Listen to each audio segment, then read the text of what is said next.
Hello, everyone. Welcome to Maddox Scale and Customer Success Summit. You are currently watching the I Want to Scale, but Do I Need to Scale session.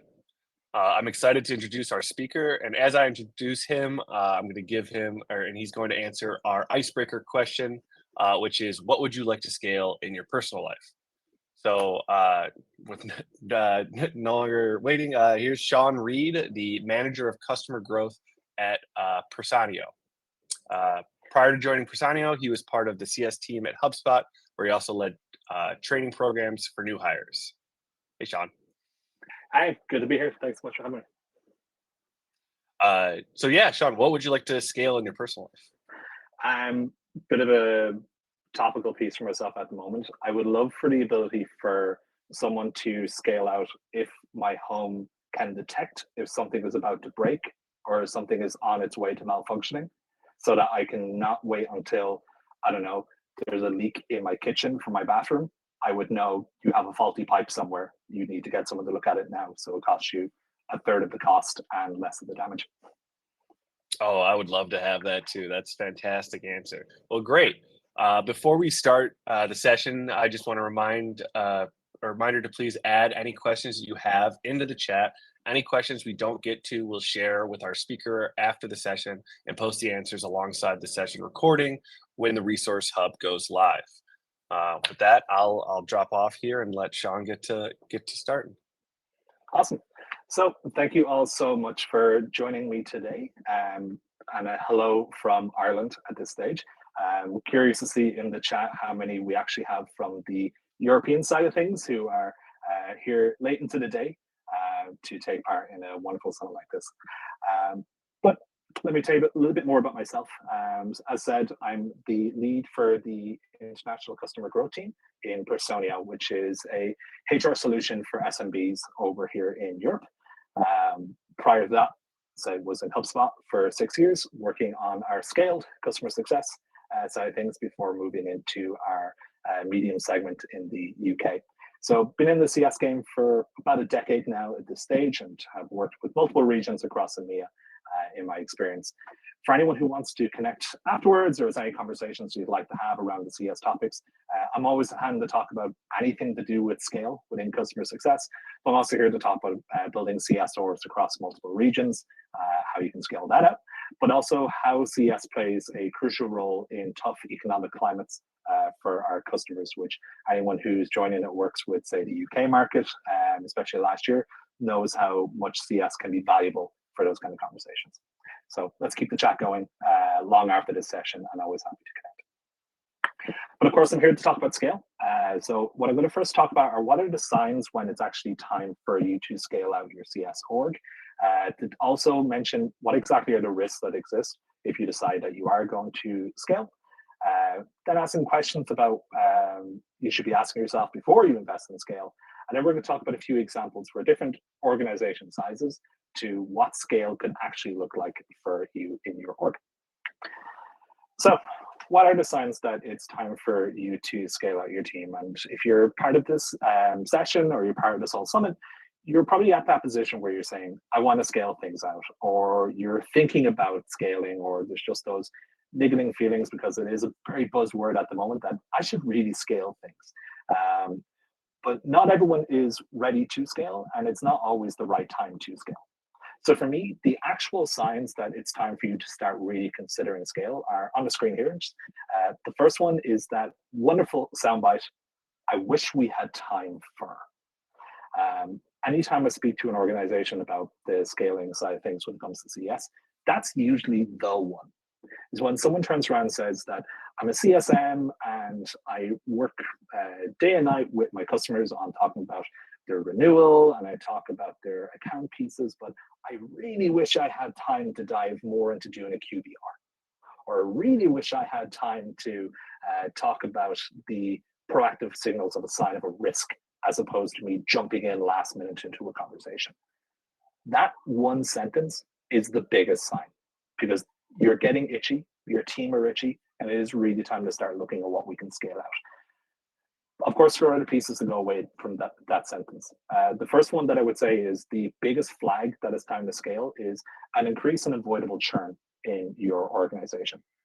And so for me, if we have avoidable churn and things that we could have gone ahead of, let's say, for example, a churn due to a product feature that's missing from ourselves, a churn due to the service level that we offer, a churn due to my absolute least favorite pricing, then it's really time to start thinking about scaling things out. If we have things that are completely out of our control, it's fine. It means our teams are focusing on the right stuff. But if we're seeing more and more cases of churn due to things that are in our control, that's really the time when we start to need to think about scaling out CS and what we can do to get ahead of all those avoidable issues. The next big flag for me that it's time to start scaling out is when there's a wide gap between multiple metrics, where one metric is doing gangbusters, you're knocking it out of the park with all your results, but the same team has a second metric and is really struggling to start hitting that. It's very easy for a company or for a team to mask the unsuccessful metric by focusing on the successful one and saying, look at how much we're doing with this. This is fantastic, the results we bring in for ourselves. However, if we're getting those kind of results and something else is failing, we should be really looking at the successful metrics and saying, that works for us. What do we learn from that that doesn't need manual work to go against it? What are we looking at to go, these are the lessons that got us to success? And it means that we can now focus in on the unsuccessful metrics instead. This leads also, of course, into overachieving on KPIs. So again, if things are going that well for us, the real piece should be then, what are we doing to take that success and 10x it without having to put as much manual work into these pieces as well. The next sign that stands out for myself is that we've uncovered a successful persona within our book of business. So if we notice a trend for an industry that is doing really well at renewals, if there's a certain vertical of business size that has really strong NPS and really strong engagement with our organization, then it's time to look at what do we do to reach more of those type of customers, or what do we do to service them at a wider level or make them stickier and work more with them. If we've uncovered that, that is a prime time for you to start scaling out things within CS. Next place, so I'd say here is, if we're in a stage where our customer acquisition costs and our lifetime value ratio is in a really solid place, if we see that those numbers are balancing out and customers are not costing us an arm and a leg to acquire, and it takes 10 years to get a return on investment on them, and we see that the LTV is in a really solid spot and that we're not having customers leave after, say, 2 years, then that's a good space to go, right? Now we can actually invest into scaling things out because we've got a strong foundation built within our organization. And then finally, complexity. So as the company grows, especially if you're a startup, your roles within CS will become much more complicated. And that means that people will start to become focused on multiple things and different areas. So as it gets more complex, the right thing to do here is to start scaling out. So when we have those signals, we should really also be looking at what are the risks that exist for ourselves also. The biggest risk I see with scaling out CS is that people immediately hear scale and they think reduce headcount. Scaling out CS should not be that we are doing more things with less people. Scaling out CS should be we're enabling our people to do more. That is true scale. And if you're treating it as an excuse or a reason to go, we don't have to hire as much, you're going to run into even more problems than you did before. A perfect example I have this was actually my time in HubSpot. So as I said, I was on our scale team in EMEA for several years. And if you looked on paper and heard that, you would have thought it's a small team. And sure enough, it did start as a small team. But as we figured out successful personas, as we looked at what really worked for us in terms of metrics, we looked at the kind of customer work that we should be focusing in on. We didn't just leave it at less people. We actually tripled our headcount within 18 months. That was because we found what worked. We could put the people into the right place and allowed us to scale that. The next big risk that exists here is what I call a roller coaster portfolio. So this is where you're dealing with a cohort of customers that's just so small that one change can absolutely either overinflate your metrics or destroy your metrics. Those roller coaster portfolios always have these incredible ups and downs. And if that's what you're seeing with your results, it is not the right time to scale. Those are the type of customers that we just don't know enough about. And we actually have to put more research into learning who the persona is, what's working for them, why did they buy our solution in the first place, why are they leaving, why did they downgrade, and what does success look like for them.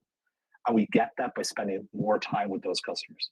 So if you're seeing that your portfolio is just doing this constantly, wrong time to scale.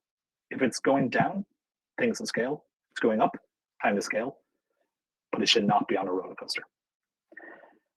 The next big risk is that really it starts looking at a lack of focus on real risk to our KPIs. If we just think this is working, let's scale it out. We have to first ask that question of what exactly are we solving for here? If we just jump in blindly and say, this is what other businesses do, or this is what teams do at a comparable size, we run the risk of investing in the wrong software, moving on to the wrong metric, looking at the wrong playbook, and then damaging the customer experience, which is my next point. It's important to remember that no matter what change you bring in, you will always change the customer experience, no matter how small of a change you're dealing with. So if you're scaling things out, it might be that, say, for example, you're investing in an NPS software, or you're looking to introduce a workflow automation piece to start sending out emails when customers are coming close to renewal. Those things, while mostly internal, still have a customer element to them, and that can damage the customer experience. So if you dive in to scaling out CS without thinking about the customer in mind, you really can undo a lot of great work that you've already built up, and that can take a long time to recover from. That leads into that next part, which I really think you should be keeping in mind when you're scaling, is you are not solving for a process, and you're solving for a process, not the customer. You really should be thinking about what exactly this does to solve for the customer. Your customers should not be inheriting your company's problems. It should not be a victim of internal changes that you're making. It should actually be benefiting from the changes you bring in. So really making sure that you understand that we're doing this and it will benefit things for our customer, even in a small way. If you can find a way to do it, then it's not worth risking. And then finally, poor change management. From my experience, scaling things out fails when there's no buy-in internally. People question why they do it. They don't believe in why we're investing in this tool, this playbook, focusing on this level of automation. They don't trust it. They won't be translating that to the customer experience either. So we're really going to make sure that there's a strong change management process in place to get your team bought in and to be behind that change. So that leads into that part. If you're feeling like that is where you are, that's the piece you live in, you go, it's time for us to scale. The questions to ask before you decide, is this the right thing to scale into then, is the following piece. Number one, how does this impact my customers? I think you've heard enough from myself already on this to showcase that the customers need to be at the center of everything we do within customer success. That's why it's called customer success, not process success. So really thinking about that impact for your customers. The next question to ask then is, do I have the right people on my team to help with this? Because sometimes you can have folks who have really strong skill sets with how you did things previously, but as you start scaling things out, that might not be their strength. So really asking, can I get someone in who can fit into the scale model or to fit into this program that we're going to work with? And how do I make sure that the people I have right now are supported and enabled to lead through this change and to deliver on this scale? Next part of obviously is to go, what are the KPIs I want to impact? And then how I'm preparing for our team for that change and help them deliver on those KPIs. Another part that I think often gets overlooked is when we're starting to scale out things, asking if I'm doing this within CS or I'm doing this within a CSM role or an implementation role, how does this change impact the other teams within the organization? Because sometimes we can say we're going to scale this out and it might clash with something else that exists, be it process-wise, data-wise, the customer experience, whatever it may be, that another team is delivering on. So making sure you have that full stakeholder piece to showcase this is what we're doing. The other part is, if this doesn't succeed, can we move backwards or are we stuck? And that's a really important thing to look at, because if you jump in and say, this is what we're going to build out, and let's say you invest in an automation tool, you build out an entire renewal pipeline and have emails built into different triggers based on how close to a contract you are, that's really hard to go backwards from if it doesn't work out. So ask the question of, if this fails, do we have something we fall back into, or is this the new norm and we have to invest in jigging things around or getting things back onto a pace where we're happy with it? And of course, what tools do we invest in, and is now the right time? And if you reach this stage, the answer is yeah, it's now is the right time. So before we go in, I always say that there are three enemies when it comes to scaling things out. Poor change management is my number one piece here. If you got poor change management for your teams and poor change management for your customers. Again, like I said earlier on, every change you make internally impacts the customer in some way. So if you're preparing your team itself to go, here's how we're going to teach you how to use this new tool, here's a new process we're going to be bringing in, here's how we're gathering your feedback to help with building out this persona or building out this profile, and don't think about how do we educate the customers through this change, then everything you do could fall flat in its face. It could be, for example, you invest in a new way for your customers to interact with your CS org. But if you spend all the time on building yourselves up and your teams up, but don't say it to the customer, hey, this is the change we have coming up. Here's how it will work for you. We got great benefits for you with this. It will lead to customers being confused. It could lead to customers feeling like they're being left behind or not understanding why is it you're doing this. It's impacting the way I interact with yourself, or it's impacting the way in which we can be partners on this and making sure I'm feeling valued as a customer. And that could then have a massive effect against yourself. So take the time to go, what do we do to explain this change or introduce the scale piece to your customers themselves and get them to understand it?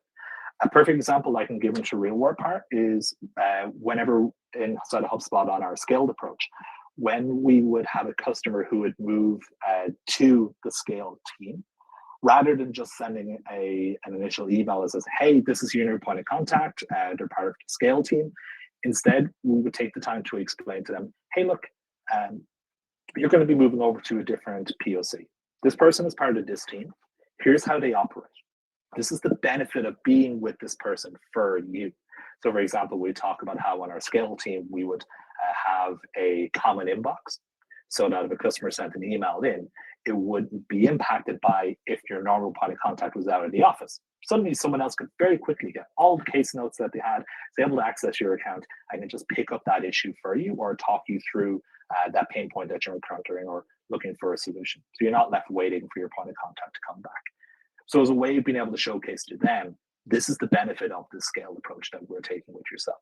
That level of transparency went a long way to delivering on a strong customer experience. The other part is solving at a fast pace, even if your company is growing at a fast pace. If you're scaling things out, you're really got to make sure you're doing it at the right time, with the right systems, with the right process. It's not something you can rush.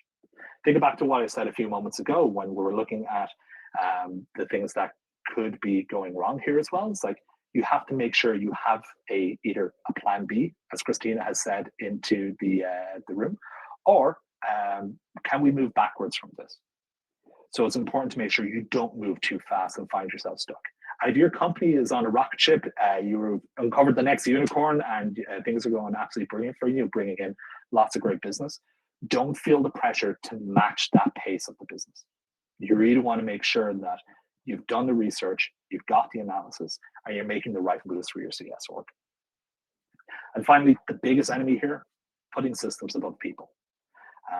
If you were turning around and saying, this is what we're going to invest in because it's just going to work, and not thinking about the day-to-day of the people within your organization, it won't work. The people within your org really need to be bought into why you're scaling things out and understanding that piece. They don't need to be 100% committed. I think that's unrealistic, but at least being able to showcase the why, listen to their concerns, and have really strong enablement. Again, a real life example is actually in my time here at Personio. It's one of the things that I got to say that whenever we do bring out a new approach that is going to be scaling for our customers, we spend a lot of time actually on the enablement internally. And we take a lot of time to explain the why behind why we're doing this, gather feedback from folks if they are concerned about it, say, well, is this feedback that we think is actually something we hadn't considered? Or is this something that we were expecting and we have an answer to be able to go, yes, this is why it's so positive for ourselves.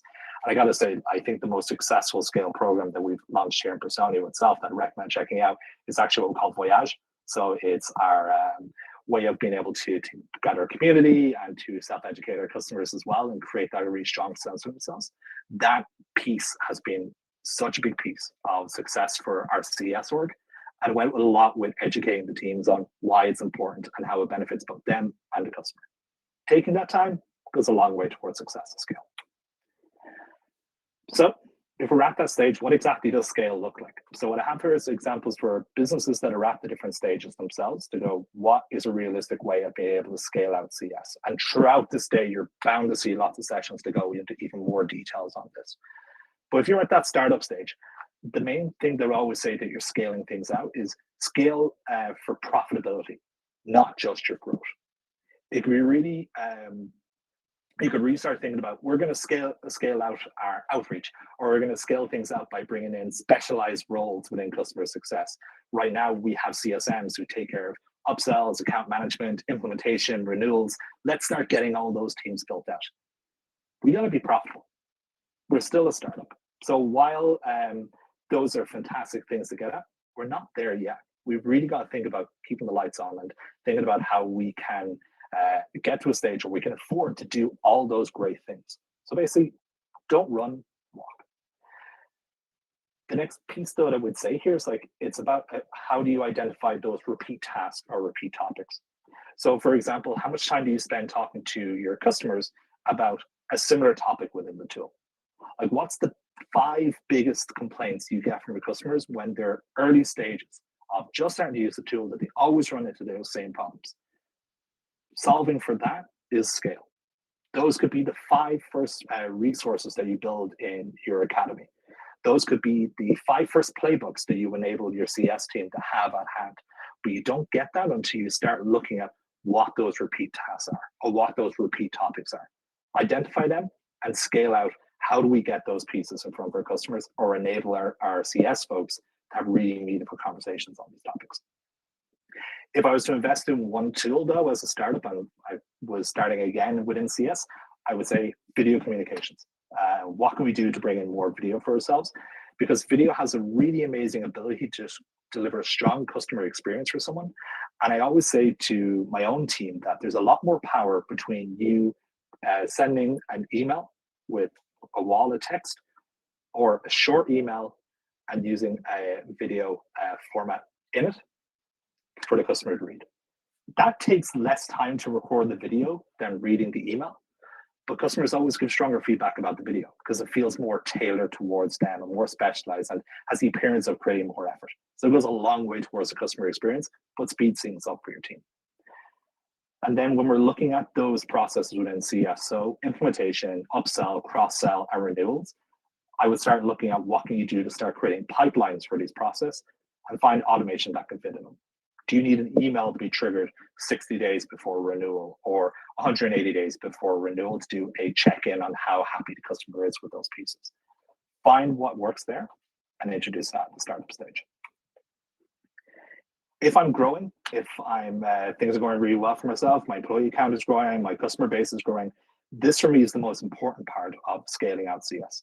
So I'm really looking at things like tool consolidation, because inevitably at the early stages, we've invested in a lot of different tools.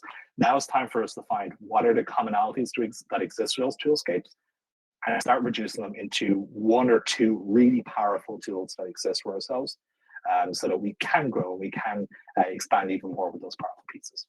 This is also the perfect time to start bringing in knowledge bases or academies. If I am customer facing, building out playbooks is a perfect thing for me to do to scale out CS at this stage, so that I'm learning from those repeat topics and having a really strong tailored approach towards my customers. I would also use this as the time to start establishing roles within CS. So finding what is the part that needs the most amount of human attention to at that moment and building a team to take care of that. So that while previously my CSM might have done implementation, cross-sell, renewal, and account management, now I might have an implementation specialist who topics away from my CSM, allows my CSM to invest even more into those other core parts of the role, thus scaling out things for myself even more and delivering a stronger customer experience. Also investing in things like an NPS tool or health score technology.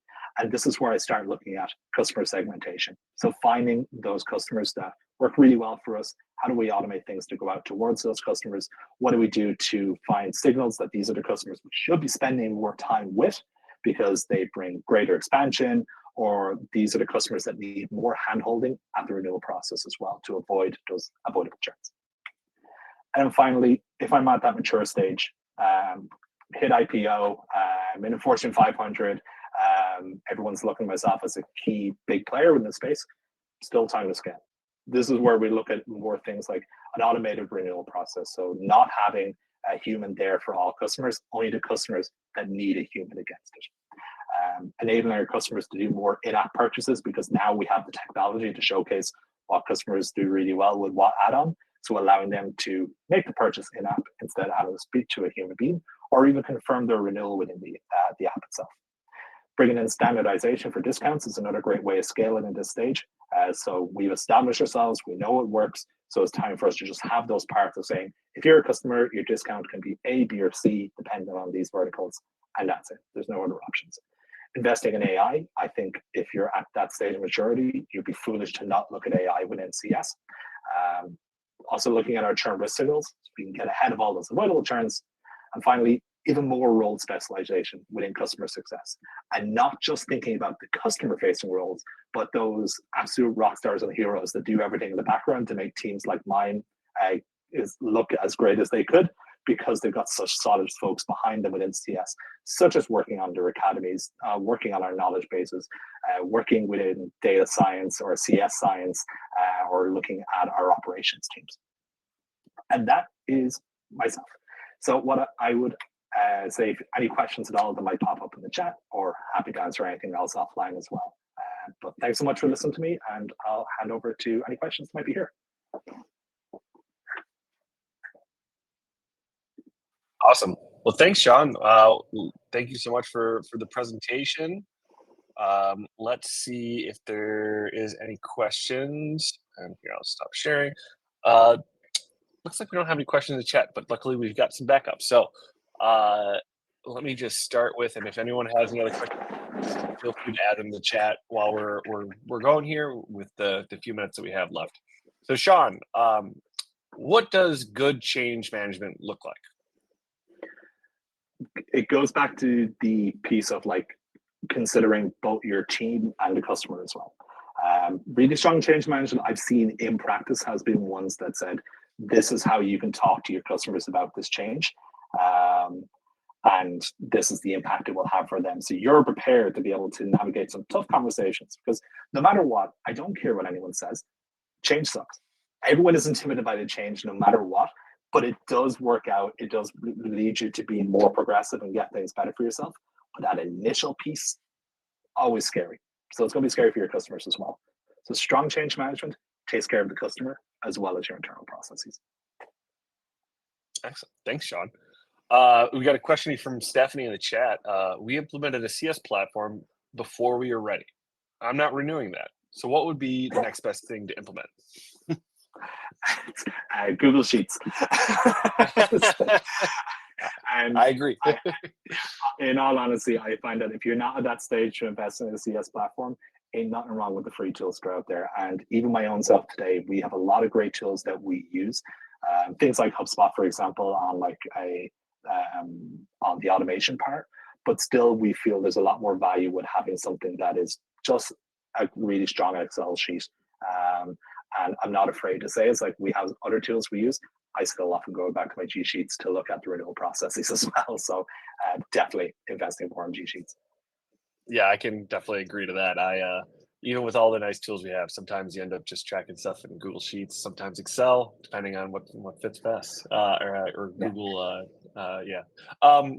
So it looks like we don't have enough time for another question with our session ending. We'll take that question and we'll make sure that Seán answers it in the follow-up. But with that, we're at the end of our session. I already read that. I already said that. All the answers along with the recording of the session will be in our resource hub once after the summit is complete. All summit attendees will be notified when the recordings are live. Thank you for our wonderful speaker today for joining us, and thank you for everyone else for attending. and hope everyone has a good rest of the summit. And see you in some other later sessions. But thank you again, Seán. Thank you so much for having me. Enjoy the rest of the summit, guys.